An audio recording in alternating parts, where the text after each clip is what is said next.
Welcome to the ride with Wild Wayne Cartwright, an exciting thrill ride through the wonderful world of HBCU athletics. Before our trip begins, let's set a few ground rules. First, subscribe to this YouTube channel. Second, hit the like button. Third, please be sure to tell someone else about this show. Now that we've got these things out of the way, it's time for our journey to begin. Sit back, relax, and enjoy your ride.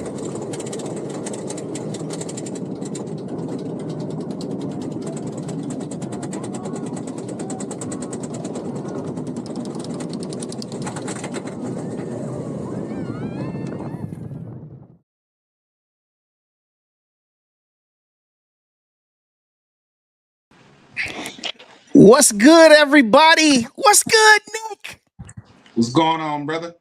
Hey, man, everything is everything, man. You got your special week this week, man, with homecoming. So, we definitely gonna talk about your game coming up as we go along. But man, you good though? Everything good with you, brother? Man, I can't complain. I'm good. I was getting ready to log on and my computer decided, hey, it's time to update. So forgive me if it's a little janky in here. Nah, it's all good, man. We good.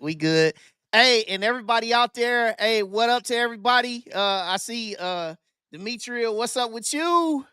Stacia, what's up with you? Hey, Miss Amanda, representing that North Carolina Central Pride on your bye week. Appreciate you.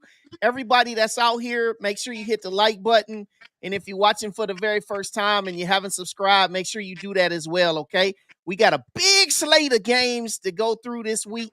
And we're going to give Mr. Nick Eden a chance to even get on his soapbox a little bit because we got a little something to talk about midway through the show. So, as I do, we getting ready to get into it because we got some games to talk about. So the first game I'm going to talk about, as I like to always do, I like to go Big South OVC, and then we go CAA, and then we go MEAC, and then we go SWAC. So the one Big South OVC game we got this week for Tennessee State, who last week they've had a couple last couple tough weeks, man.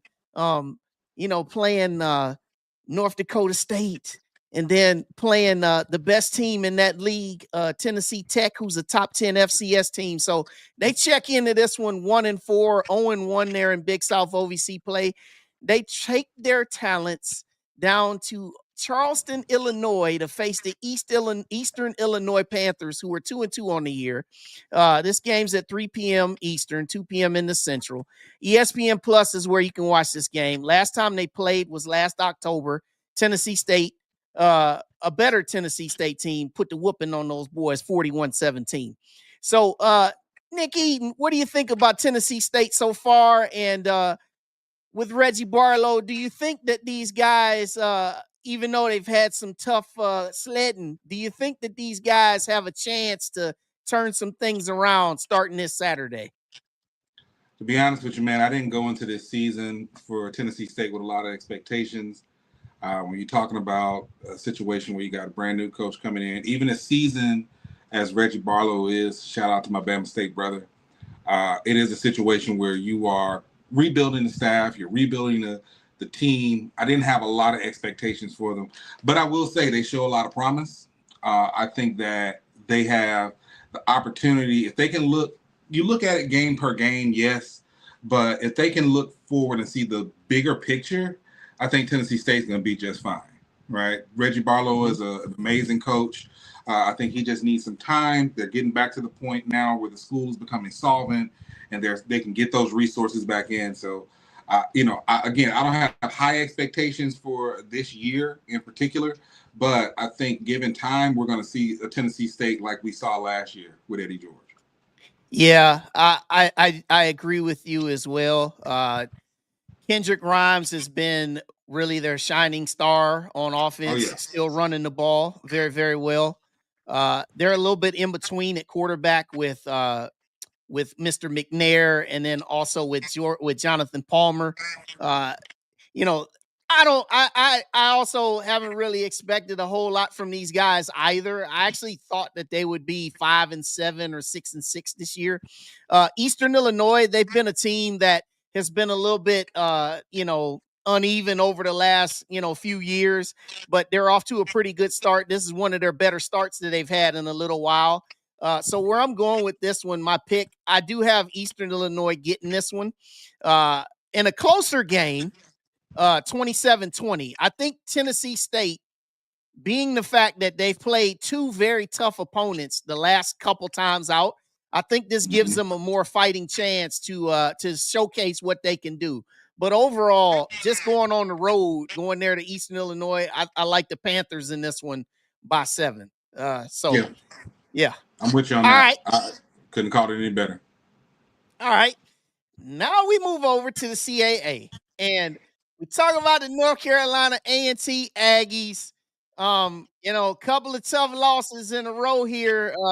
Last week they did do a little bit better at Maine. They got down, 37-16. They came back, they scored a couple touchdowns in the fourth. They finished that game losing 37-30. So they sit as an even 1-1 in CAA play. They go down to Zabel Field, Williamsburg, Virginia. All right. So if anybody knows about Williamsburg, that's where the only thing I know about Williamsburg other than William and Mary Tribe is Busch Gardens is there.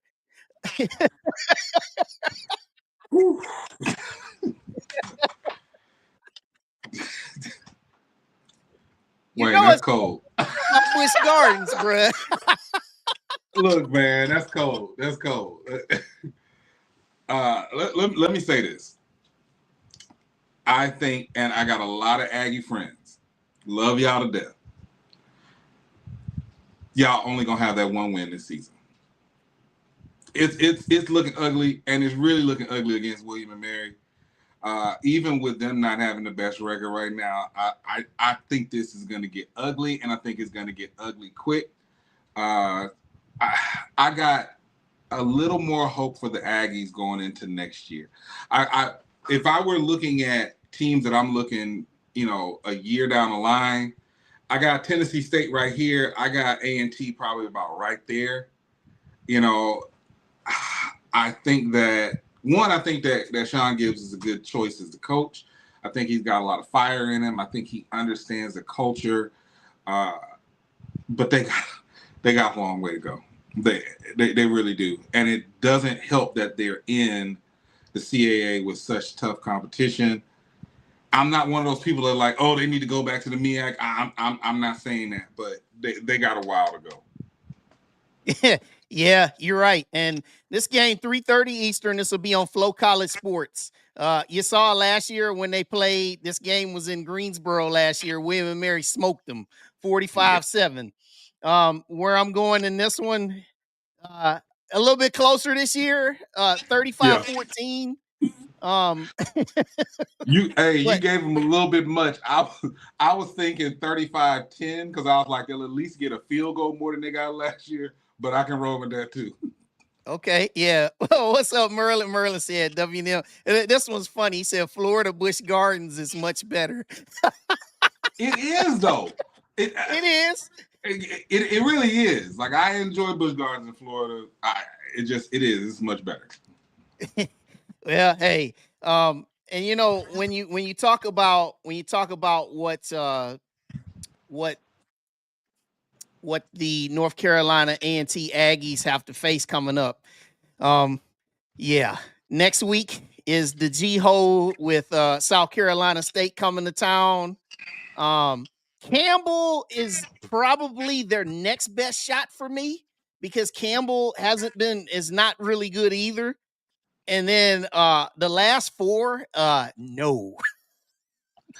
So I'm gonna put it this way. With Campbell, you're right. Campbell is definitely taking a big step back. The thing about it is, even with that, Campbell on a bad day is better than this A&T squad. They just are. I've only been able to catch a little bit of Campbell this year, but while I do think it might be closer than the other games, no, it's not going to. I'll put it this way: if they beat Campbell, when was A&T founded? Way back, 1800s. Yeah. whatever their founding year is, I'll donate that in like not in thousands. I'll donate like $18.65. If they pull that game off, Blue said, "Damn, he ain't wrong though." Shout out to you, Blue. Yeah. What's going on, Blue? Man, yeah, man. I actually had these boys going 0-12, so yeah, man. Yeah, hey, but you know, I'm surprised they beat Hampton. I'm gonna lie. You and everybody else in the free world, brother. Everybody. So, but yeah, shout out to North Carolina A&T. Continue to keep doing your thing. All right. Homecoming there in Orangeburg as we shift over to the MEAC, where you've got South Carolina State Bulldogs coming off of a very head-scratching loss last week at Charleston Southern. Charleston Southern's first win in 14 games. So they get to rebound this week with Savannah State, the Tigers, coming to Orangeburg for their homecoming. 1:30 in the afternoon, ESPN Plus. Last time they played, it was a while ago, back in 2018. South Carolina State won a close one. I don't think I have to go too far on this one with you, but your thoughts. Listen, they play at 1:30, and South Carolina State might put 130 up on Savannah State. Like, I'm hoping the mercy rule will come in because, and don't get me wrong, I'm not saying that to this, because D2 has been playing some great football this year. But I don't think that South Carolina State's record reflects how good they've been this year. Right. They've had some hiccups. But I mean, we're gonna see it when they get into conference play. But this is gonna be this is light work. And for me, I'm going really good homecoming. Yeah, I'm going 42-6, and it could even be worse than this, but I'm going 42-6. I think that Chennis Berry is going to take a lot of that frustration from that game that they had last week, because that was a silly game for them to lose. And I think he's going to take a lot of frustration from last week and put it into this week and also next week at North Carolina A&T. So I'm going 42-6. Merlin says huge ass whooping. Stonefield gonna have a record day. Thank you, Merlin. I was like, look, they might put closer to 60 on them. Like I said, at this point, put it this way: everybody is gonna get a chance to play. Yeah, this is not even. Yeah, we're not even gonna play with this. Yeah, so South Carolina State, big. All right, now here's a more compelling game here. Morgan State now coming off of 2 D2 wins, but last week had to block a field goal at the Circle City Classic and return it 94 yards late in the game to get out of there 24-17 over Miles. So 2-3. They go a little bit across in the DMV area there to Cooper Field in Washington, D.C. to take on the Georgetown Hoyas. The Hoyas are 2-3. They're 0-1 in the Patriot Football League. Last time they played was 4 years ago. Morgan State won by 7. This game will be on ESPN Plus. All right. What you got here, man? I'm really looking forward to basketball season for Morgan State. I'm sorry, man. Like, I'm glad they got that win. I'm glad they etched out that win over Miles. The better Bear won barely, but Georgetown gonna put a hurting on them. And at this point, they just need to start. I don't know what it is, because there is so much talent in the DMV, and Dane Wilson is a good coach. I don't know why it's not connecting. I'll be honest with you. Over the summer, back in the spring, in my mind, I was like, yo, Morgan State is probably going to be that one. Everybody's looking at Dell. Well, they weren't looking at Dell State at the time, but they are now. But I really did think, like, Morgan State going to at least be like, I know it doesn't take much in the MEAC to be top 3, but I said it's going to be top 3. I had really high hopes for them, but for whatever reason, it's just not connecting. Yeah. Well, MEAC Mike, shout out to you, brother. He's watching. He said Morgan State wins by 3. The U-Haul will be waiting on Wilson if he doesn't. Well, but at this point, can you really put it on Wilson? Can you really put this has been an issue at Morgan across several regimes for a few years now.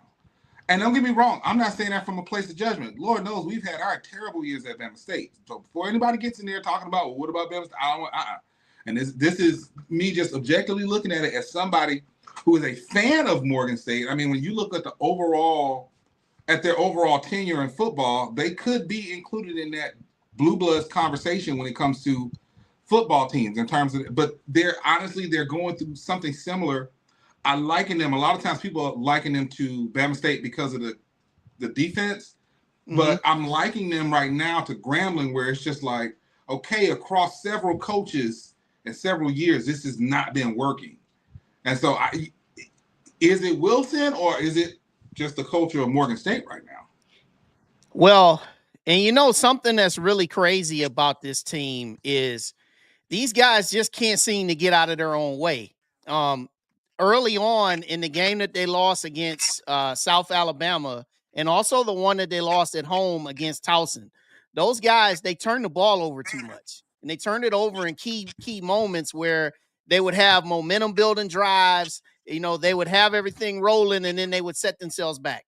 Defensively, they've been serviceable. They've made, except for the Toledo game, obviously. But but it was Toledo. It was Toledo. But the other games, though, offensively, like, they're struggling at quarterback right now. And MEAC Mike, you got to admit this. Kobe Masao has really been struggling. Like, you had to play a second quarterback last week just to get through the game against Miles. Now, Georgetown is not a power, so to speak. They have not had a powered history of football. But given the fact that I don't have the most confidence in the way Morgan State is playing right now, I'm going close. I'm going Georgetown 21-14 in this one. Low scoring.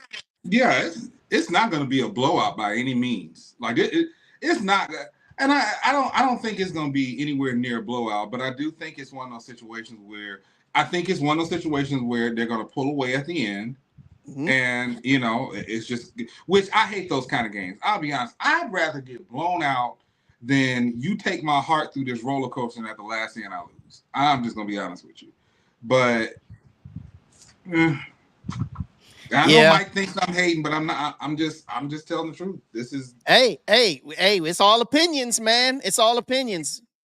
Mike, how many seasons has Morgan State had over 500 in the last 20 years? It's not a problem with Wilson. It just isn't. Yeah, I agree with you, man. I got the Hoyas though pulling one out there in DC. Close one.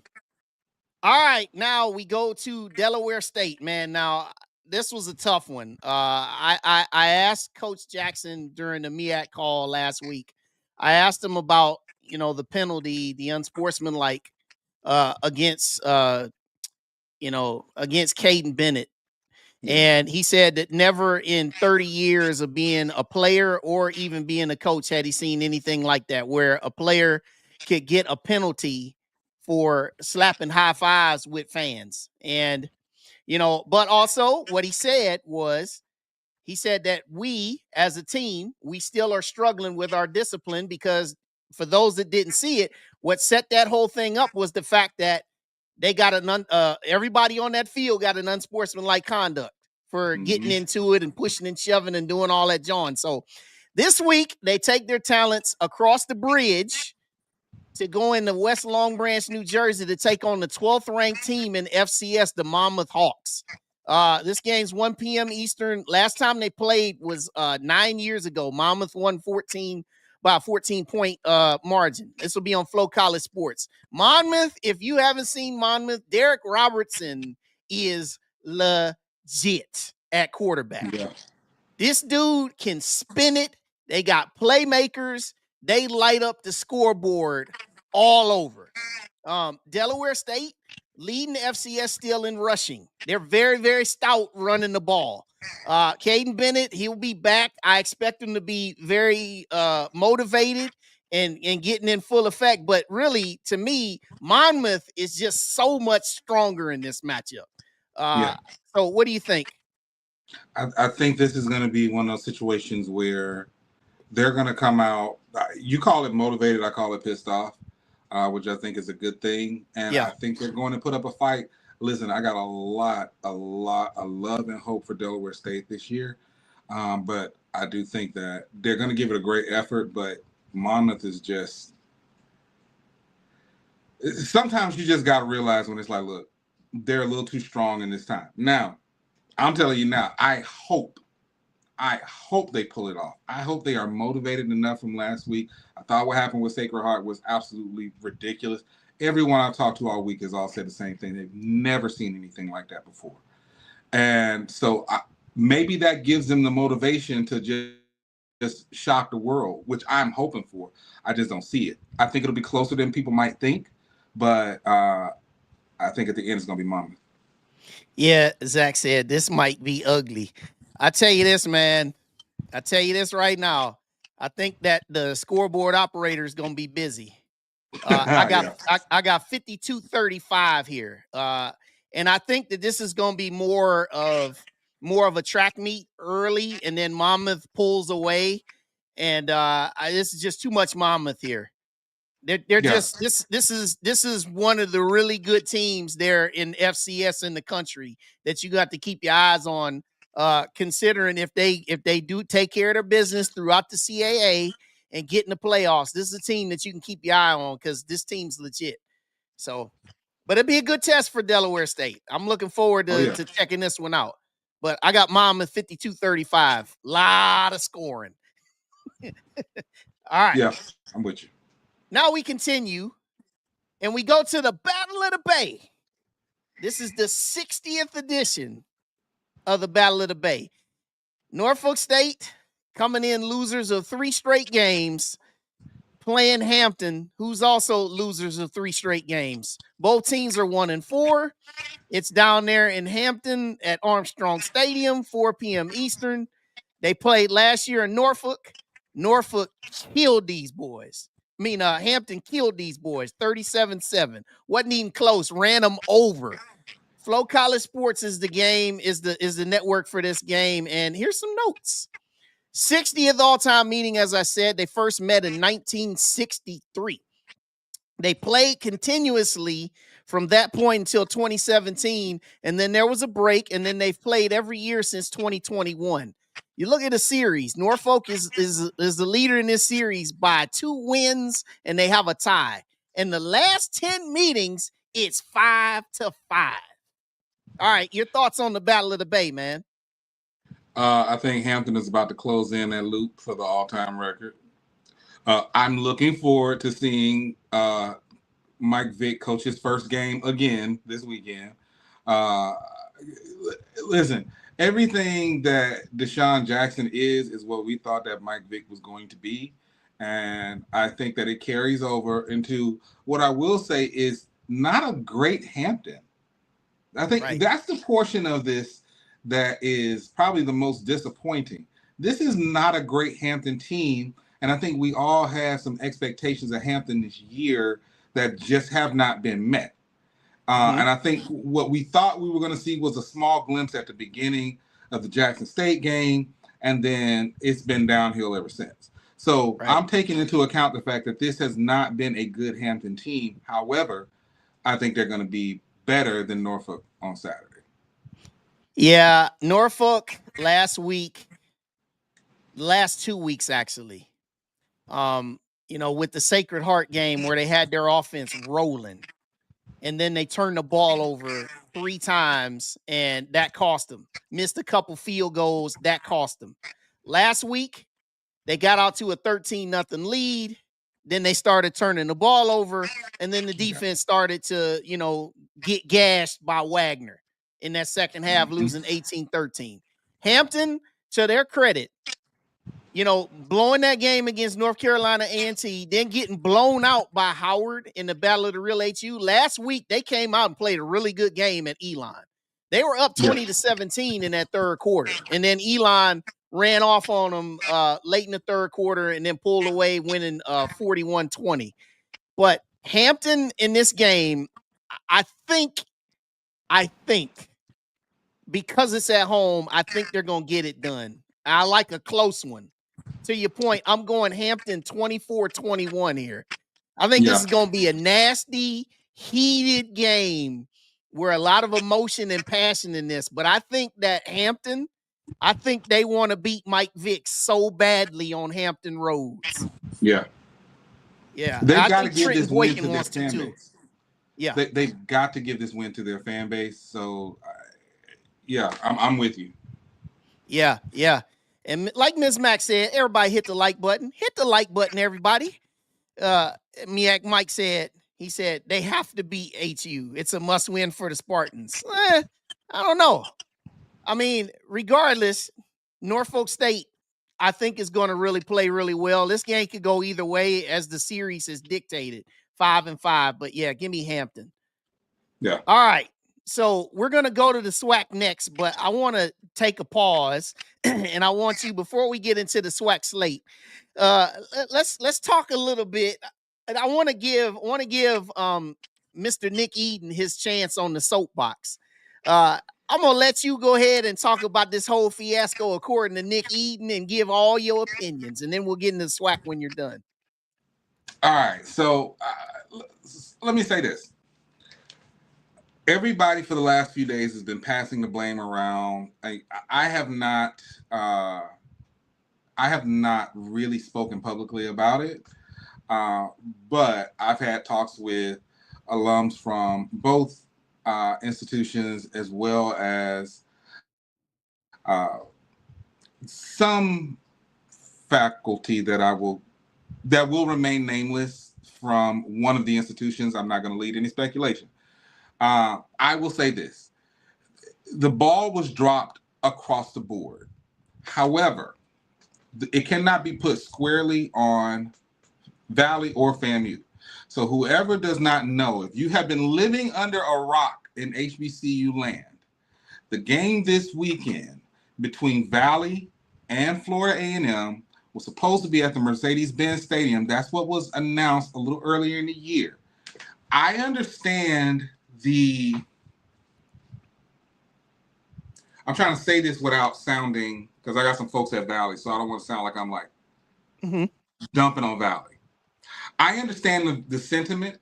You're coming off last year, Valley hands FAMU their first loss in Bragg in like 3 years. Like, of everybody that anybody would have thought would have broken the streak, nobody thought it was going to be Valley. I think the only person that said it was going to be Valley was Zoe. And Zoe, I love you to death, but you were hoping that, because Zoe regularly predicts against teams that he deems a threat against Jackson State. That's just what that was. But nonetheless, I will give him his credit. He was the only one who said, nah, Valley is going to beat FAMU. He also said Valley was going to beat us, and we put up 51 on them with a fifth-string quarterback. I digress. So this was a matchup that people wanted to see. If nothing else, I likened it to when, I don't know if anybody here is a boxing fan. I'm a huge boxing fan. But when Lennox Lewis got knocked out by Hakeem Robin back in the days and shocked the world, when they fought again, Lennox Lewis just bloodied that boy up. And I thought that's what was going to happen in this matchup. It was very anticipated. Taking it to Atlanta made sense from a FAMU perspective, because their second or third largest alumni base is in Atlanta. It makes sense. If I'm going to do something, if I'm going to promote something in Atlanta, it's 3 fan bases that I'm going to try to market to: FAMU, A&T, Bama State, because they are heavily active in the area. So they make this announcement. First, it was like, okay, we know they're going back on the schedule, so they're going to be playing at Itabena. Nobody likes going to Itabena. I love the Delta. I really do. Nobody likes going there. So then they say, highly anticipated game. This is coming back to, it's going to go to Atlanta, and we're going to do this at the Mercedes-Benz Dome. Here's the problem that comes with it. Nobody was clear on anything. and a bunch of people made announcements. FAMU AD Angela Suggs, she made an announcement, which I'm not being funny. I don't blame her for making the announcement because this is Valley's home game, right?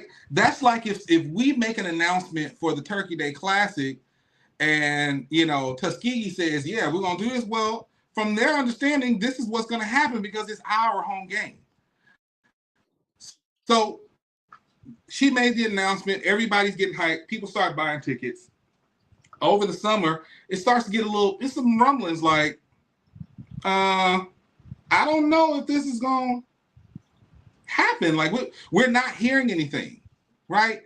And Wayne, this living in a place where games are neutral zones for places, there's generally a lot of promotion. You're gonna hear some radio promotion, you get some social media, and none of that was happening. Mm-hmm. So we're like, well, what's going on with that? So early in the week, we hear, okay, contract has not been signed for the dome. Well, or for the stadium. I keep calling it dome. I'm sorry. I'm old school Atlanta, so I'm always gonna think. Yeah, it's a retractable roof stadium. You can get away with dome. Yeah. Whatever. Where those birds play. The one that looks like a Chinese food box. That one. So when we hear, hey, it's a week out, and there's no. What's going on with it? Well, we haven't completely locked it in yet. So now people are like, well, what's going on? And the inquiry start. HBCU Game Day drops an article about it. Hey, the game being at the Mercedes-Benz Stadium is up in the air. So people start asking more questions. So people start digging. And I know everybody expects, I'm going to say this because I have not said this person's name since earlier this year. Because I don't want, if you were on Twitter, you saw what happened between us, the interaction. But I don't want anybody in this chat going back and saying that I'm taking credit for anything that she said or that she uncovered. But She Loves Thee brought it to the attention of everybody that this is the same promoter of the Tampa Bay Classic between Bethune and Southern that was supposed to happen on the 11th. Similar situation. Now, initially, people were a little confused because they were like, we thought that 100 Black Men of DeKalb County was promoting this classic. Well, yes, they were on the flyer, and yes, they posted some of the video to social media. What ended up happening was the gentleman that is a member of 100 Black Men, Michael Davis, he and his partner, and from my understanding, Michael Davis is a FAMU alum, he is a person that was behind putting the classic together. Both classics, the Georgia Classic and the Tampa Bay Classic.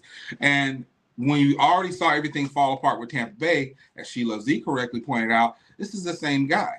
So we're running into the same thing. So now we go from passing the blame to Valley to FAMU. Then it goes to 100 Black Men, and not officially, they've officially chosen to stay out of it. The word is they're like, y'all need to fix this. Y'all put our name on this, and we don't have anything to do with this. And y'all messed up. So now we're waiting on this statement from Michael Davis. But at the end of it, what's happened is it's now going back to Itabena and it's moving to the end of November, which, as you know, can also throw off, because the same thing happened last year with the A&M FAMU game. Right. So not under these same circumstances, but the game was moved because of it was Hurricane Helene last year. Hurricane Helene. So that can throw off somebody's season, just to be honest.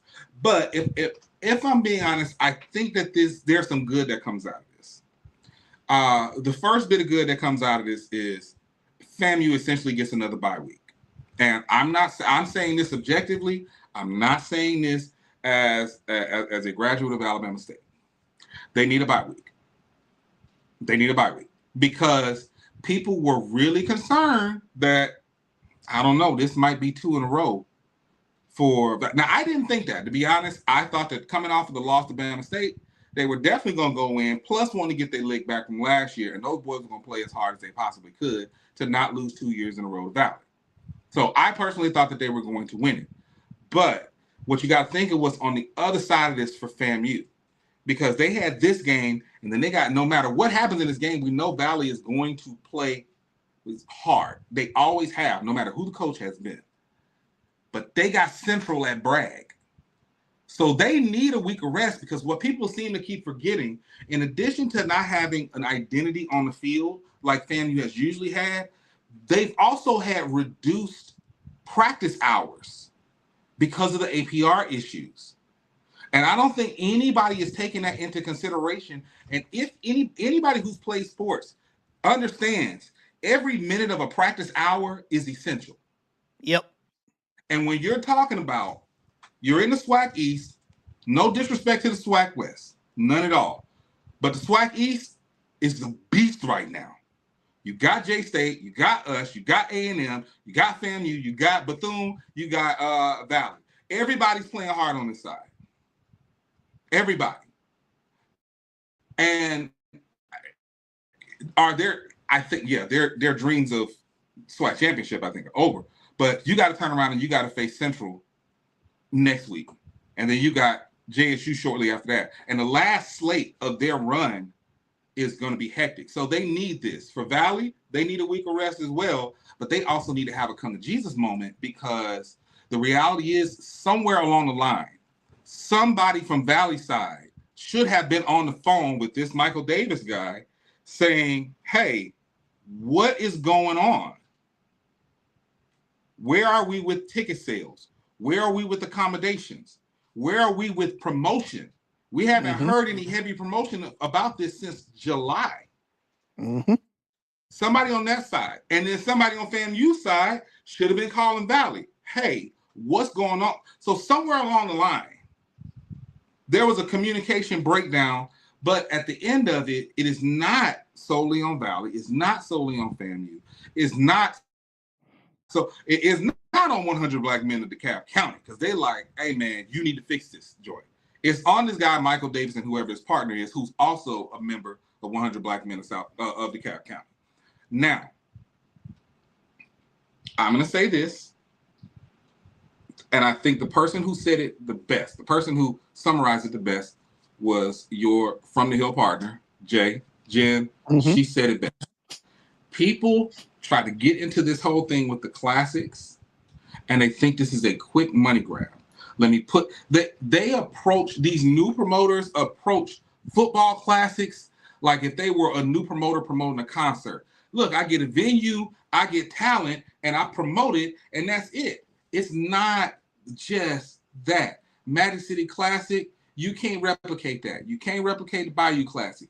You cannot replicate Circle City Classic. You can't replicate any of these classics that have been going on. They've been battle tested, and the stuff like this, they figured this process out 70 plus years ago. So you can't come in year one at a time where, and the brother that did Florida Beach Bowl is a prime example of this. Now the game went off without a hitch, with nobody in the stands. This is not easy to do, and what we're getting right now is, and this is even from alums, I don't care that this guy's an alum of FAMU. Just because this is the same criticism I have with the Band of Year. Just because somebody is an alum or former staff at a school does not mean they can pull off something to this magnitude. It just doesn't. So we're at a point now where they're going to, and I'm not being funny, if I'm doing the Georgia Football Classic, I'm not doing it at the Mercedes-Benz Stadium. That should have been red flag number one. That should have been red flag number one from the very beginning, because the announcement was made after all the spring the schedules came out for the fall back in the spring. I would have been looking, if I were going to do it, I would have been looking to say, oh, okay, this weekend Clark Atlanta is on the road. Can we rent y'all stadium? Because they no guarantee, even if you get a bunch of FAMU folks in there, Valley don't travel like that. Nope. So you're dependent on the Atlanta market, who has their own thing going on, and you're dependent on FAMU's base to come in and blow it out, because you're not going to get it with Valley. So they better figure it out. They better figure it out. But I don't like how everybody is trying to put it on FAMU just because this guy is an alum.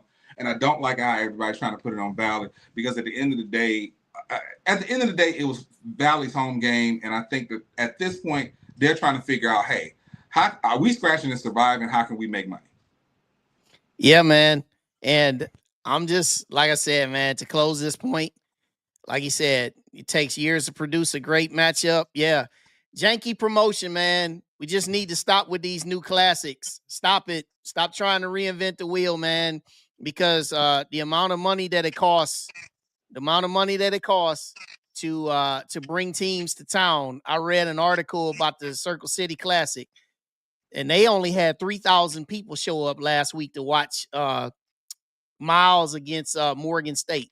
They said the amount of money it can cost to bring a team to town is $500,000. That's just to bring a football team. You ain't talking about band, you ain't talking about all that. People are trying to reinvent the wheel. They trying to do these classics, man. This was an ugly thing. I know it's going to be a whole lot more that's going to come about this. But one thing I'll say, though, I know folks are going to continue to go back and forth on social media about it.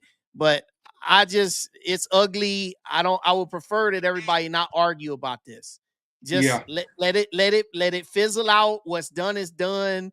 It's going to be played in Itabena on November, Thanksgiving weekend on Saturday, and we'll leave it at that. So, all right, back to the SWAC, everybody. So real quick, Wayne, before we go, I was just looking in the chat, okay, and I gotta shout somebody out, man. I really do. Go ahead. Shout out to Stock Talk David. Stock Talk David is a JSU alum, but we grew up together in Gulfport, Mississippi. Our families have known each other over 50, 60 years, man. So I just had to shout him out real quick for the home team. He's a proud JSU alum, so I'm not even gonna hold that against him. But awesome. But no, shout out to him. Yeah, I appreciate him watching this show every week too. So now we go back to the SWAC, everybody. All right, we got some really good ones now, y'all. Oh boy, do we got some good ones now. I expect everybody, and he said, for sure, my boy. I expect everybody to be hot and heavy and active now moving forward here into the last bit of the show. All right. Now we go here. Surprisingly, the home opener on the reservation in their 5th game of the year. All right. Spinks Kasem Stadium down there at Lorman, 4 p.m. Eastern, 3 p.m. Central. This is on SWAC TV. This is Prairie View coming in with a 2-0 record in the SWAC. Alcorn State, man, 0-4. Got that loss on their record last week. They played last year in Prairie View in November. Alcorn State got the win 26-13. Now, a few of the notes here. All right. Prairie View, it's because this is what y'all love about me. This is what y'all love about watching this show. So I'm going to give it to you tonight. We're going to go all the analytics. I got deep in my bag this week, so I'm giving it to you. Okay, so Prairie View, one of their biggest things that they've struggled with is throwing that football. Since throwing for 301 yards in the opener against Texas Southern, this is what they've had. 64 against Rio Grande Valley, 131 at Rice, 148 against Northwestern State, and last week they threw for a very robust 98 yards against Grambling. Ladies and gentlemen, that is 110 yards average per game throwing in the air. But here's the positive for them. They're averaging 197 yards rushing. They broke out for 356 against Northwestern State. That was the game that Bingman had 180 and McDowell had 114. Last week they ran for 224. Okay. Now it's Bingman, it's McDowell, it's quarterback Tevin Carter. These guys are getting it done in the run game, and they're getting it done up front, blocking in the run game. And defensively, they're allowing only 151 yards a game passing. Okay, last week they forced Zay-T said to throw 3 interceptions, and he had to throw the ball 43 times. Okay, and they're only allowing 179 yards rushing through 5 games. That's Prairie View. Now, switching to the Alcorn side of things. They allowed 323 yards passing to Christian Peters last week. Christian Peters broke out last week and threw that ball. Also, Quad Brown, when they played my squad, he threw for 260 on them. Okay, last week was how the things have been going for Alcorn. Sewell rushed for 225 last week. He was part of that 272 that they gained. All right. They've averaged 151 on the ground through 4 games. Okay. They've struggled. Now, some of that was the Mississippi State game in that average, but they've kind of struggled. They didn't run the ball well against Northwestern State in the opener. Now, they did pretty good against us in the second game. And last week, they completely broke out. Now, their rush yards that they're allowing, this is the counter what Prairie View does on the ground. They allowed 182 against Northwestern State, 192 against us, and 140 last week.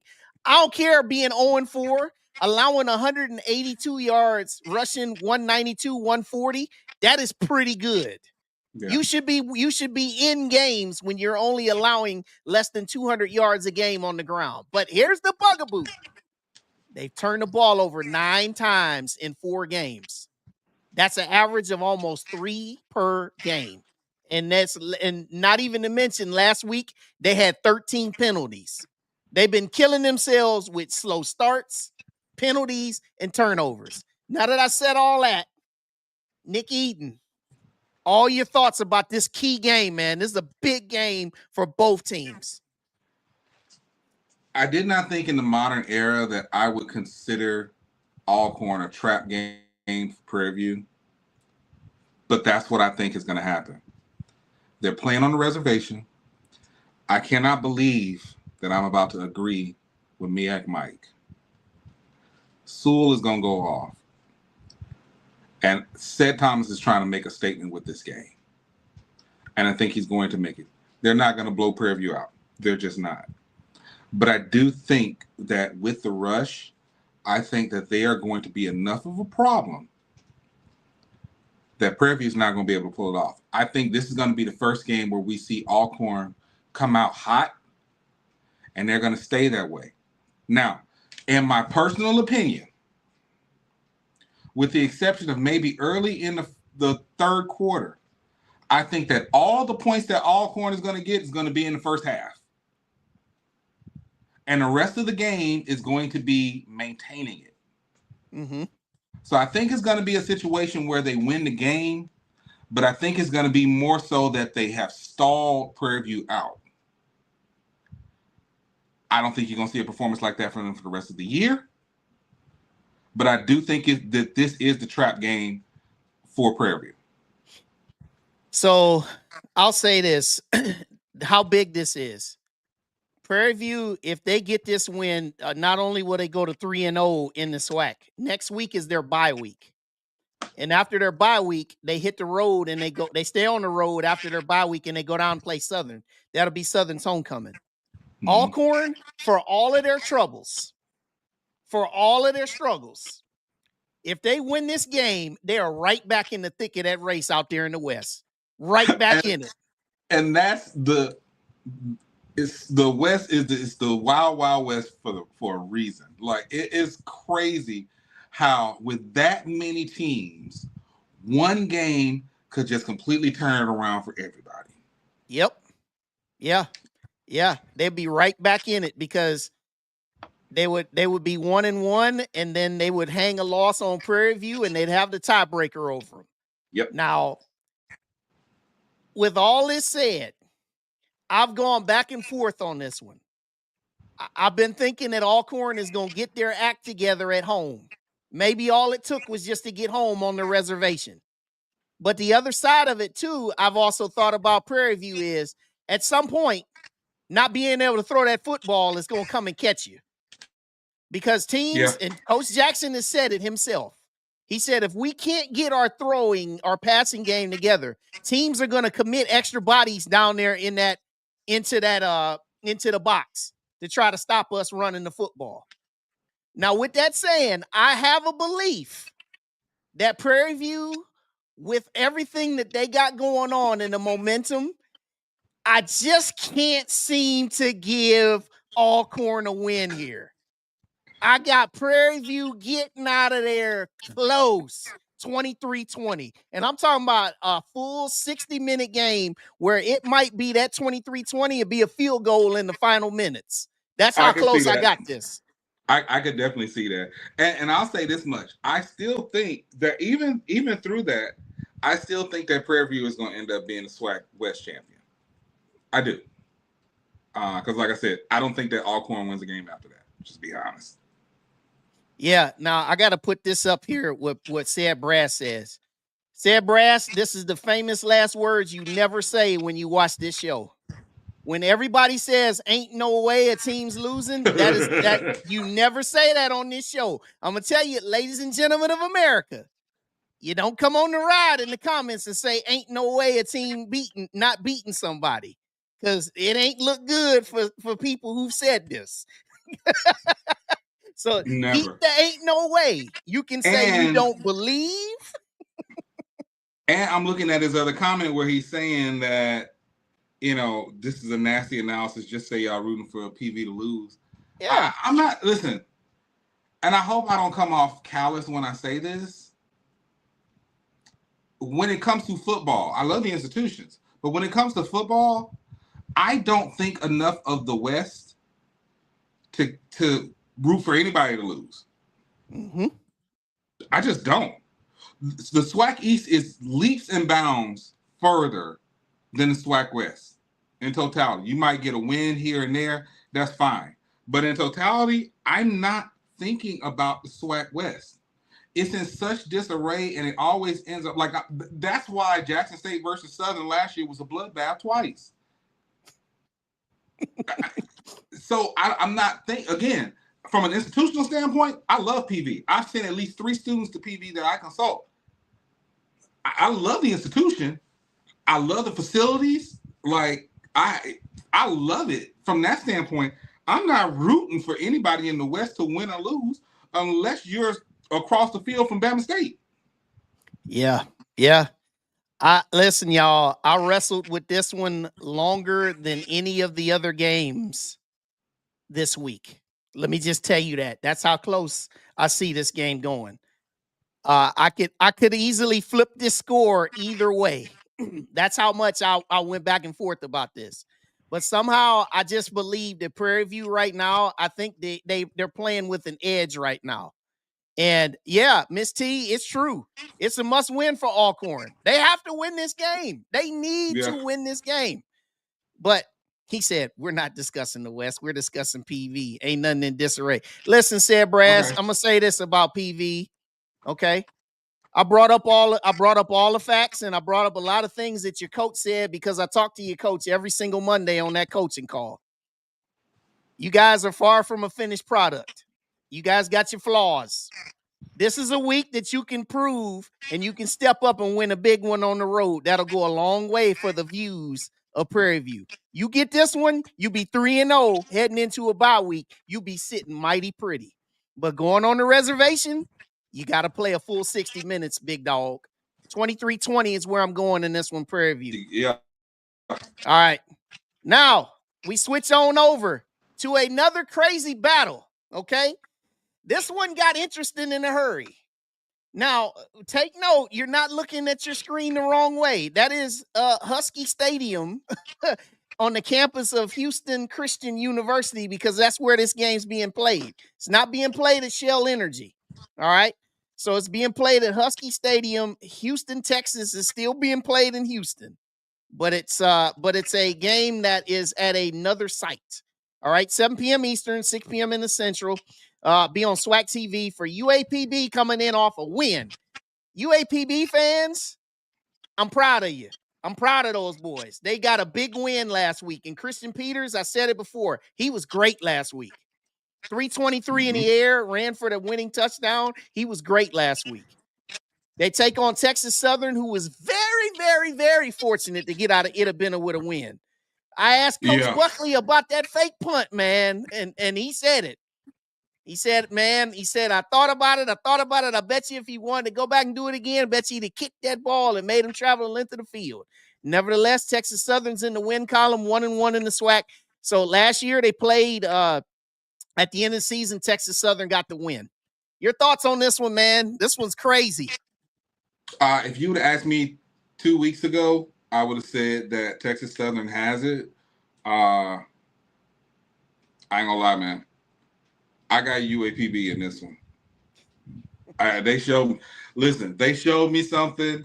And I don't think that they want that momentum to die. I will say this. People try to act like UAPB does not have talent on their team. They've always had talent on their team. And I think that they're just now getting to the point where we can show it. I think we're at a point now where we don't have any cupcake games in the SWAC. Nope. You have some teams that are, you can have a bad team that has a really good day, right? It just depends on the matchup. So any given Saturday, anybody can pull off the win. And I think Saturday is UAPB. Yeah. And a close one, but it's UAPB. Yeah, Texas Southern, they've been struggling big time on offense. Last week, they got some gifts. There was a snap over the head of the punter, which resulted in a safety. They got that fake punt that I talked about earlier. KJ Cooper completed really one pass of significance last week. And that was the pass, the 48-yarder that set up the game-winning touchdown on the very first play after they got the fake punt recovery or stopped on downs. Athian Renfro is probably their brightest piece on offense right now, the running back. He's pretty serviceable for them. But they have been struggling throwing the football. They've been struggling putting up offense. And if they struggle again putting up offense against a UAPB team that is giving up a lot of yards, even though they won that game last week, they gave up a ton of yards. Yeah. Almost 500 to be exact. Okay.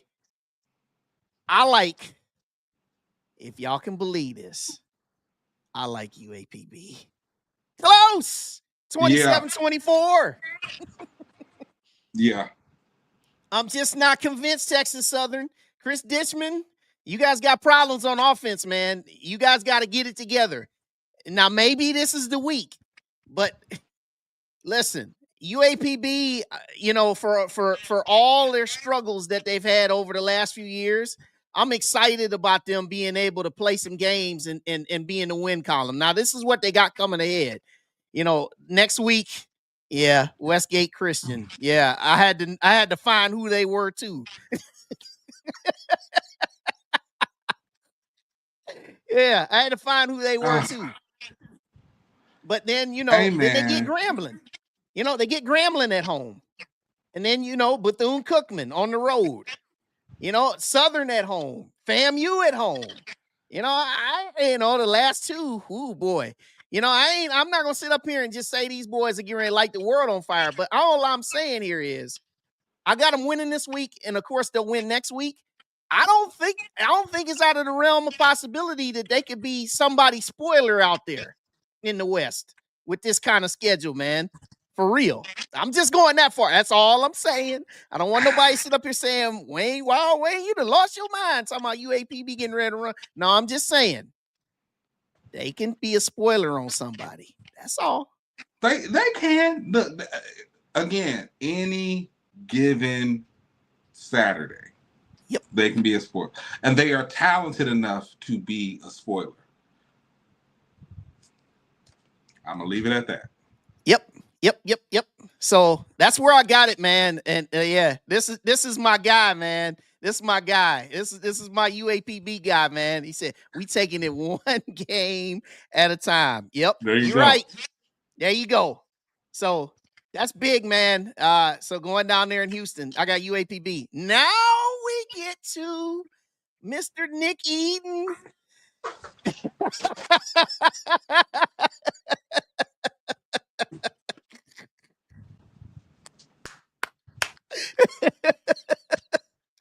Now we get to Mr. Nick Eden. It is homecoming in Folding Chair City, the Gump, Montgomery, Alabama, for the Alabama State grad. He's going to be in attendance, loud and proud and strong to cheer on his Hornets as they take on the Bethune-Cookman Wildcats, coming in off of a win over my Bulldogs last week. 3 p.m. Eastern, 2 p.m. Central, down there in ASU Stadium, SWAC TV. Last year, they played in Daytona, 26-21. Alabama State got it done with a run game. Oh, boy. This is a really, really interesting matchup, man. I got some notes on the next screen, but I'll set this up. Man, Bethune-Cookman and Alabama State. You're going to hear me say a term over the next couple games here. Explosive plays. Yeah. Because these teams excel at explosive plays. All right. Bethune-Cookman, now I'll switch over here. You look at the total yards of offense in the last 3 games that Bethune-Cookman's had, okay? 505 against South Carolina State. 437 against Everett Waters. 516 we gave up last week to them. But look at what they've allowed. 561, 247, and 480 in both those games. Now, they'll put up some yards, but they're going to give up some too. Cam Ransom. Dude's in his final year of college football, man. This dude, I got so much respect for Cam Ransom, I can't even begin to tell you. 6'3", physical. When he gets in that quarterback power and run the football, dude's like a tough running back. He also can throw that ball, especially when he can move out of the pocket. You got to be able to get physical and get a rush on this guy. You can't allow him to scramble and move and extend plays. And you look at the explosive scoring plays. Now, explosive plays, everybody, is defined by anything 20 yards or more. They had 3 against South Carolina State, 3 against Edward Waters, and they had 4 on us last week. 79-yarder to Javon Ross on their first play from scrimmage. That was an absolute dot down the sidelines. Javon Ross, a 41-yarder on a double reverse. So explosive plays is what Bethune-Cookman has been living on. Also, you switch to the other side. Alabama State just as explosive. Total yards of offense. Look at all 4 games. 514, 369, 407, 405 last week. Now, you look what they've allowed. 520. But then it starts getting better. 339, 238 against Miles, 309 last week against FAMU. But those 309, that was a lot of it was in that fourth quarter when it was already decided. Last week, 304 yards rushing against FAMU. That's 100 yards over their average. So they broke out last week with that run game. And then explosive plays, 3 against UAB, 2 against Southern, 3 against Miles, 3 last week against FAMU. Explosive, lots of yards. The scoreboard operator will probably be busy. All right, Mr. Alum, I turn it over to you. So at the beginning of the year, I took a directive from Coach Erod, which was no more talking. So if anybody notices, you go down my timeline, I have not been bragging. I ain't been talking smack. I've been taking it a week at a time. I post a score at the end and I say the same thing. No more talking. See y'all next week. I say that because what I am saying now is from an objective standpoint. One, I don't think anybody was expecting the outcome of the game last week between Bethune-Cookman and A&M. Let's just be honest. I think this was a situation where y'all got into a shootout and it was the defense coming up short on both ends. Mm-hmm. As it stands right now, that is not a problem with Alabama State's defense. When we talk about from a defensive standpoint, again, I think the problem that people have is we look at I tell people it's a new squad every year at each school. You look at the defenses of the past and you're like, oh, well, they took a step back. We're still talking about one of the top defenses in HBCU football right now. Mm-hmm. And I think that's going to be the difference between how they fared against y'all and how they fared against us. That's not a shot at A&M. I'm just saying that in a general sense, that to me, that's going to be the difference maker. Now, I will also say this. When we look at those stats, one thing we got to realize, that wasn't Andrew Body. Andrew had a pretty tame game last week against FAMU. He didn't even do to FAMU what he did when he came to Southern. Right. That was spread out across several people. Housewitz, Harris. There were several people who were playmakers. I think Mark Harris got what, 3 touchdowns in that game? Yeah, 3 carries for 3 touchdowns. 3 carries for 3 touchdowns. Every time that boy touched the ball, he scored. So what I'm saying is, I think that based on, first off, I love seeing how exciting Bethune-Cookman is, because anybody who watched Bethune-Cookman in the MEAC, like you asked like mid 2000s, the 90s, going into the mid 2000s, people were scared to go against Bethune-Cookman. And I don't want to see a bad Bethune-Cookman. So I want to see teams at their best. So I'm excited about that. Do I think that we're going to see a high scoring game? If I'm looking at this season alone, I don't think you're going to see a high scoring effort from Bethune-Cookman. The reason I say that is because when you look at this year, the only team that scored more than 14 points was UAB on us. So I don't necessarily think that. Now I will say this. I could see them hitting 21. Okay. I say at max, I would say 24 points. But I do think that when you consider this is homecoming, when you consider Andrew has shown, I think last week's game versus FAMU was a statement game. He has shown it ain't just me. We got a lot of playmakers here. I think Bama State pulls this out. And if I'm going by average, they're going to score over 30 points. I'm going to say this is going to be about 38-21 Bama State. Okay. So I said that the scoreboard operator will be busy. Now, the thing, if you're Alabama State, those explosive plays, you got to limit those guys. You can't allow them to get busy with those explosives.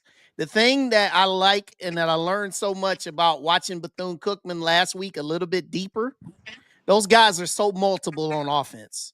Mm-hmm. They've got 2 really solid running backs with Robinson and Ali. Those guys, those guys are physical backs, and they're young guys.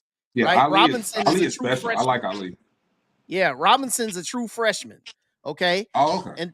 And then they bring out there, for all the talk about Malik Huggins, who's a senior. We keyed in on him. We shut him down. He only had a few catches. But then Javon Ross went and got loose on us. Okay, so they got some guys. Now, Cam Ransom, like I said, Coach Rob, he said we gotta find a way to put a body on him. Yeah. And you got to be physical with him. You got to find a way to keep him in that pocket. I like Alabama State in this game. I like it high scoring, though, a little bit more. I like it 42-31. 42-31. And I like this 42-31. I think this is more of Bethune-Cookman doing a little bit of late action in this one. I think Alabama State gets out on them in the second half, like in the third quarter, builds like a 3-score lead probably, and then Bethune-Cookman finds a way to tighten it up a little bit. But I think that Bethune-Cookman, they're much improved.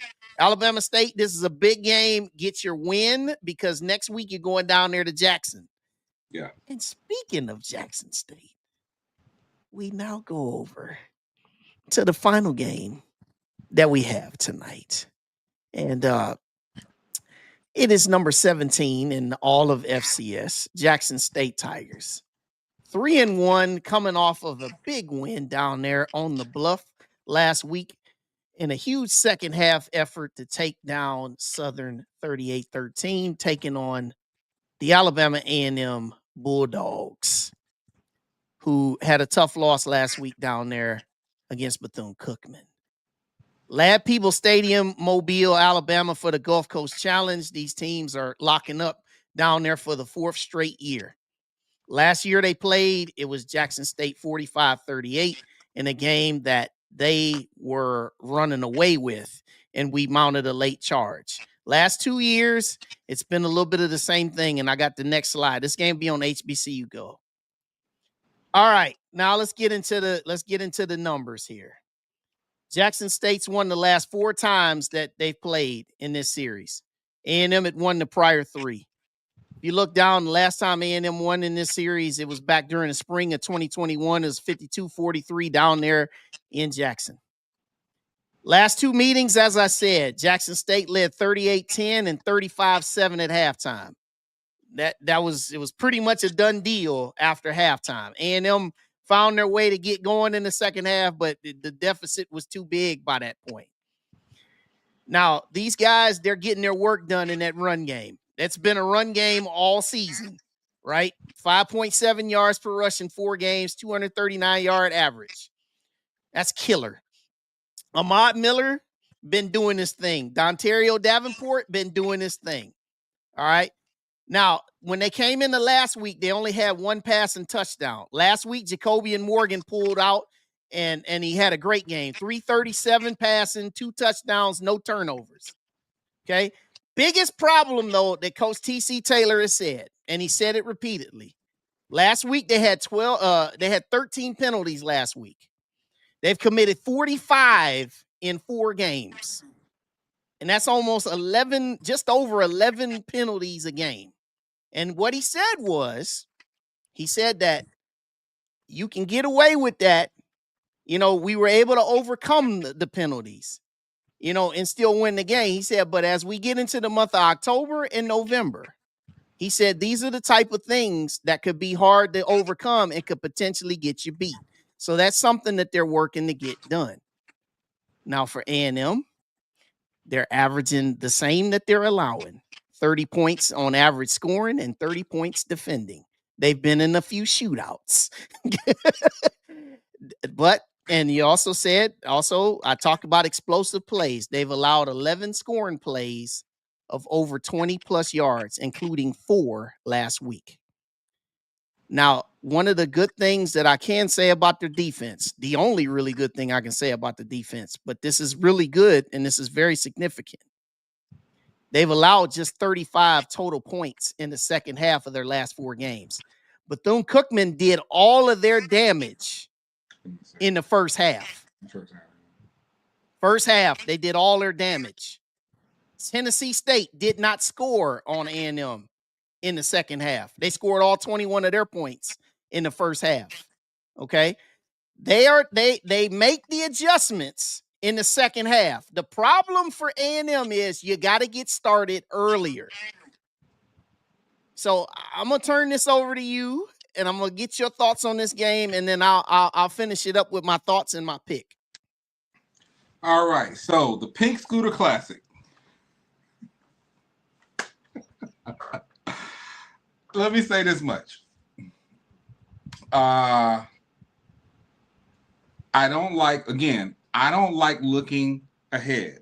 I've been very conscious of taking this year week by week for all teams.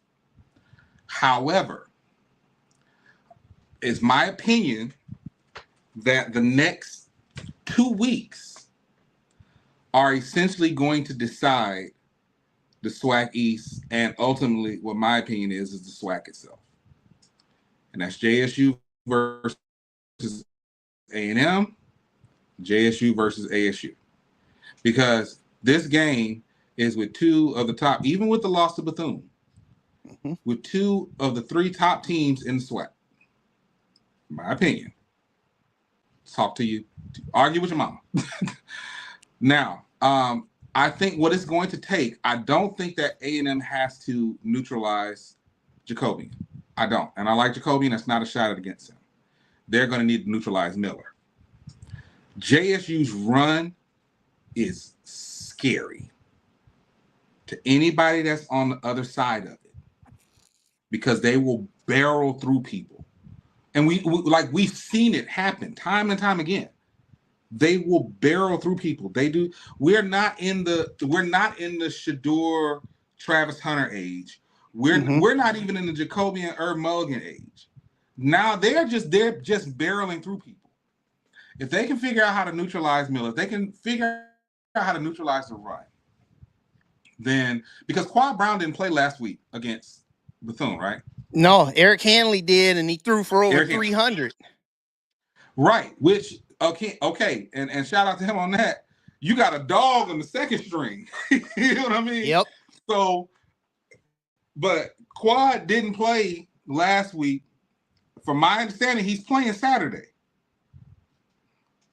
Listen, those boys are going to play for Quad. They're going to make sure he's got time to throw that ball. So if Jackson State thinks it's going to be a low-scoring game from A&M standpoint, they got another thing coming. This is going to be a shootout. This is really just going to boil down. Again, the key is if y'all can neutralize the run, then you got a chance to beat them. And for what it's worth, you almost did last year. Like for what it wasn't a far game, and now you're talking about a much stronger A&M. I do think that JSU pulls away from this one in the fourth quarter. I think it is competitive down to the. I think this is going to be one of the games where you can't spare a timeout, you can't spare a delay a game. I think this is going to be forgive the pun, but a dogfight till the very end. I just happen to think that in this case, JSU pulls away. I think JSU takes it by a score. I think it's going to be 28-21, Jackson State. All right. Now, I'll say this for everybody that's watching, and for everybody that's watching, make sure you hit the like button. I love that there's so many people that have tuned in to hinge upon what Wild Wayne has to say. Now, if I may, everyone, Jackson State, to all of the fans out there, you guys know that I speak very highly of you guys all the time. I know some of you try to give me a hard time all the time, but I take it in stride. It's all love. I don't take anything personal. Never. Trash talk to me means nothing to me either, because I don't get into trash talking. And personally, I'm a very bad trash talker. I'm an analyst. I'm a journalist. I just follow this game. I love this game. I know these numbers. I know these things. Sometimes you go off of watching these games, you go by feel. Yeah, I know what A&M looked like on defense so far. You know, I know what they've looked like. I know what they looked like last week. I know a lot of people, they like to just look and see, like, okay, what did you do last week? You know, and that's often the last picture that you put in your mind, and you don't think about how teams, when they have bad performances, they can be embarrassed. Coaches get embarrassed. Coaches take things personally just like players do. Yeah, you think all of these posts and all this stuff that people say on social media, you think it's just being said just to us fans? These players, these coaches, they see that same stuff, man. And it's personal to them. And yeah, does TC Taylor, does he have a whole lot of respect for A&M? Yes, he does. He says it. And does he know that his team is far from a finished product? Yes, he does. He knows that you guys have yet to play a complete game. Even last week, for what it was, you didn't play a complete game. It was a great performance in the second half. I'll say that all the time. Okay? I haven't picked A&M to win this game in 5 years. And a lot of it had to do with the fact that I just never had any confidence in the coaching staff that we had to be able to get a team to be able to win a game against Jackson State. I didn't feel like there would be things that we could do schematically or even just being able to take care of the football that would give us shots to win. But there are things that are different about this A&M team that makes things a lot different than what you see in typical SWAC football or even in HBCU football. That's one of the things that you see with the tight ends. Traviante Abner is one of those tight ends that he's active in the offense. You don't see tight ends getting catches like that, getting 100 yards a game like that, okay? We spread the ball around. I have a whole lot of confidence in our offense. Now, one thing that I just believe, and I'm going to bank on in this game, I'm going to bank on that somehow that A&M, the one that you see at the bottom of the screen that says allowed just 35 points in the second half of the last 4 games, if we can see that version be more consistent starting early, it'll give us a shot in this game. I'm banking on us playing a game that is saying that we're pissed off, we're tired of losing to this team. And with all that said, ladies and gentlemen, yes, Wild Wayne is going to go 38-35 Alabama A&M in a shootout, and outlasting and hanging on and getting out of Mobile by beating Jackson State for the first time in 5 tries. And if you want to come at me, no matter what happens, it doesn't matter. I'm going to tell you right now, because I stand with every pick off of what I analyze. And everybody who's ever watched me before, you know I've picked against my team many a day. And I wouldn't pick my team now if I didn't believe they could win. So that's it. So let me say this. And if you remember, around this time last year when I came on your show, we talked about it. I said last year, I was the one who said that I thought that A&M could beat JSU last year, and you voted against them. So I did. He's being fair. He's being fair in that. I'll say this much, and I do mean this. I was thinking earlier in the year during the HBCU Legacy Bowl, because you remember TC and Sam were coaching together at the Legacy Bowl. And I was like, I wonder how much he's because I mean, TC is an amazing play caller. It's phenomenal. I was like, I wonder how much Sam is actually, because Sam is a student of this game. He really is. I was like, I wonder how much he's studying TC on this and just being there with. I was wondering how that was going to be. So to now see it a situation where they're going to be playing across from each other at Ladd in Mobile, I do not see this being out of the realm of possibility. Again, I think if they can neutralize the run long enough, I mean, even you're looking at those second half stats, you got to keep in mind JSU is a second half team. They are. And, you know, that I'll never take away from them. But I think if A&M comes out hot at the beginning, then, yeah, I could definitely see this happen. If they don't get started going till the second half, I don't see it happening. But this is not out of the realm of possibility by any stretch of the imagination. Yeah, and I'm banking on some things happening here. I'm banking on A&M being able to force a turnover or two. And like I said, I'm not expecting A&M to stop at Jackson State. I'm expecting them to be able to control them in key moments enough to where they can get a win. And that's what I believe. And I went a long time thinking about this game. But I believe for the first time in many years, I feel like we actually have a chance to win this game. And that's where it's at. Yeah. Thank you. I'll also say this much, and I see your chat is going crazy right now. Yeah, it is. The reality is this. I have said, and it has been my hope for years. I've been very public about this.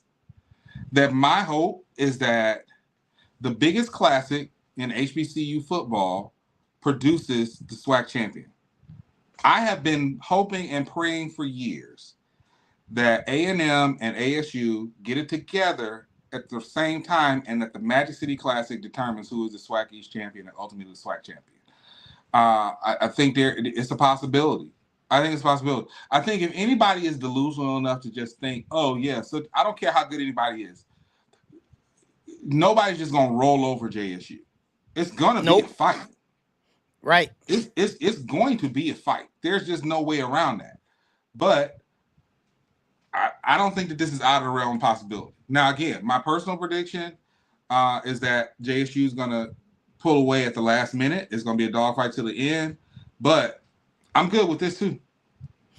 Yep. And that's where I'm at with this. So last week, yeah, your boy took a few losses last week. A&M, Delaware State, Norfolk, that was ugly last week. South Carolina State, nobody saw them losing to Charleston Southern. And then a whole bunch of folks didn't have Alcorn losing the UAPB. So my record last week was 9-5.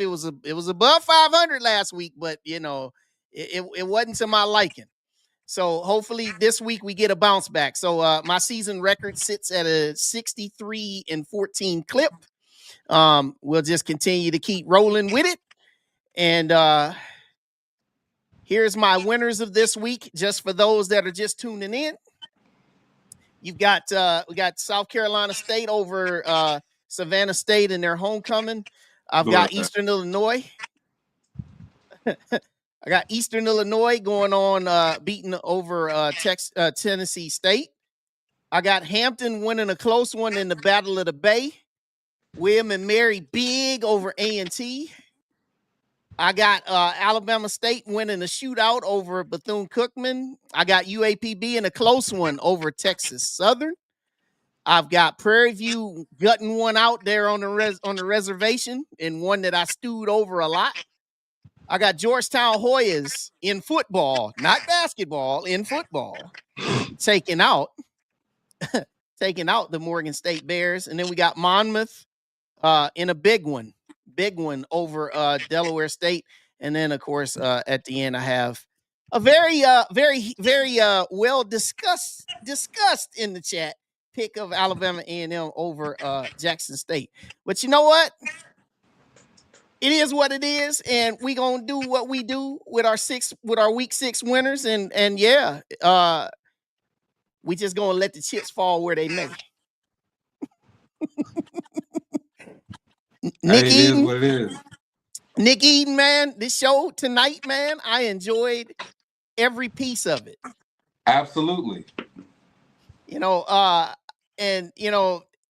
If y'all just joined us, Nick Eden, he came and he talked a lot about the Georgia Football Classic halfway in the show. So if you caught this show late, if you tuned in to hear the picks towards the end, make sure you go back, you watch the replay and see what Nick had to say about the Georgia Football Classic that was canceled, because it was pretty rich material. Everybody who's out there, if you're watching for the very first time, make sure you hit that subscribe button. Everybody hit the like button. Nick, man, tell everybody where they can find you besides at Alabama State's homecoming this week. Well, in the general sense, you can find me at Nick Eden everywhere, on TikTok, on Instagram, on Twitter. I do not add you unless I actually have some type of personal relationship with you on Facebook, so don't look me up on that. Other than that, you can find me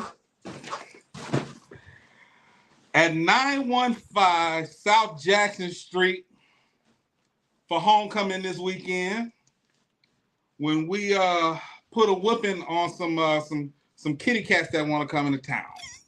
See, now that the objective part is over, now Hornet Holic can come out. I cannot believe Bethune-Cookman had the nerve and $30 to give the chat GPT to get their butts online and try to talk smack. We're going to hurt y'all. It's not even, and it's not just Andrew Body. We're going to hurt y'all. So y'all can catch me. This weekend, Montgomery, Alabama is going to be on fire. Realize you got Bama State versus Bethune-Cookman at 2. Then you turn around, and at 6, you got Tuskegee versus Morehouse at Crampton Bowl. It is about to be a crazy weekend in Montgomery. I have bought everything I need to buy here, and I'm taking it up with me because I don't plan on buying anything in the city because it's going to be ridiculous. But yes, you can absolutely catch us whooping up on Heathcliff the cat this coming Saturday. Hey, I gotta say, I love Whitley. Whitley, I love you so much because you bring it. She said, "I'm riding with Mary's cheering." Let me tell you something, and Whitley knows this. I've been rocking with Whit. It's been 2-3 years at this point. I've been rocking with Whit. Love Whit. I love, I see my Uncle Said in the chat. Israel Carey's in the chat. Zoe is in the chat. Those are all my folks, right? But y'all do this every week. Anybody that's going against it, anybody that poses a threat to Jackson State, they root for the other team.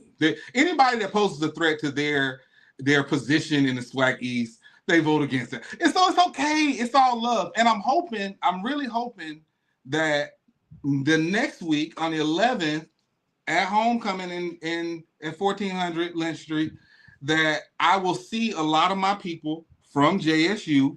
I'm gonna be in the building, so I'm hoping that I will see y'all then. Come show me some love before the game, because once we get into the vet, y'all gonna get sick of me. So, but before and after the game, I got all the love in the world for my JSU fans. When I was this close, I'm telling you, I was this close to going with JSU for my PhD. And then I said, nah, these folks are not about, they're going to have me on my own counter. They're not about to me to death. She said, Nick, please, I always ride with them except for when they play us. Now, that's fair. Now, okay, in fairness, with that's fair. Zoe gonna bet against us almost every week. and Zoe is my dude, man. I love Zoe to death, man. I hope I see you next week. Zoe my guy too, man. Appreciate you watching the show, Zoe. Zoe's my guy too, man. Hey, listen, we do this, man, and at some point I knew the time was gonna come, man, where a pick would be up under the microscope. And you know what? Folk, y'all can go ahead on. Y'all, folk gonna go ahead on. They gonna talk about it, whatever. But guess what? If it did happen, I'll be right here Sunday night at 7 p.m. Eastern, and I will be talking about it very professionally. You won't get I can guarantee you right now, you won't get no gloating. You won't get no extreme trash talk. You won't get none of it. Because like I told y'all, I'm terrible as a trash talker. That's why I don't try and do it no more. But you will see a smile come to my face. It will be a smile on my face. But it will be no trash talk. It's not difficult to be objective in this space. She said, you lying, LOL. No, I'm telling the truth, man.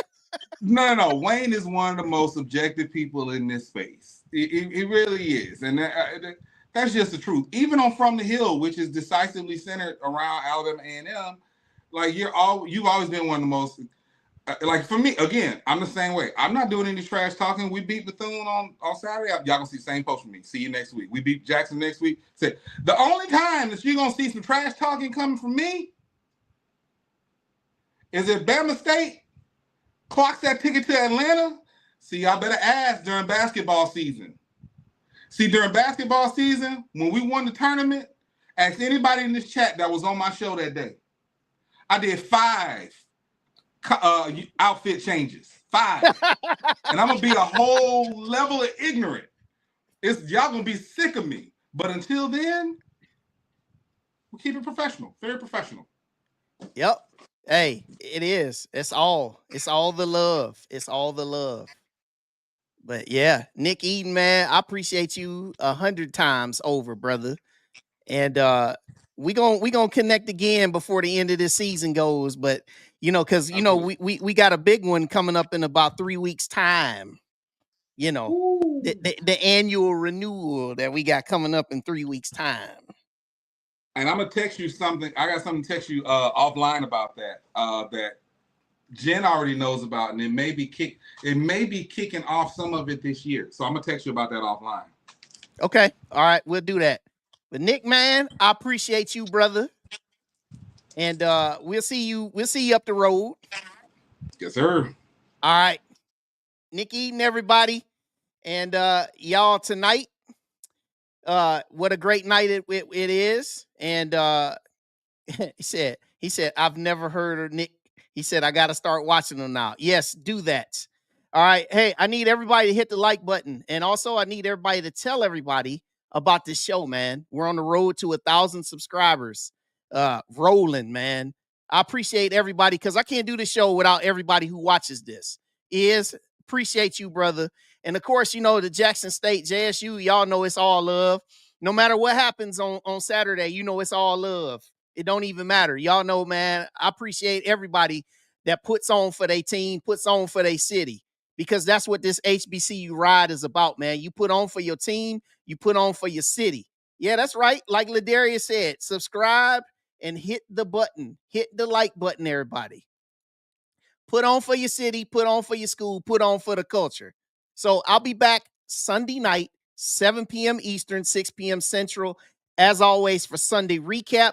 We'll be going over everything that took place here in this week 6, and then I'll be getting into the schedule for week number 7. And also, y'all know, hand out my weekly ride tokens, because, you know, some folks like to hit me up sometimes and say, you know, Wild Wayne, I thought my guy should have got a ride token. But, you know, it seems like, you know, if you get on and your team and your players you put on, you know, you never know. You just might see your face show up in a ride token. So, Whitley, meet me back here Sunday.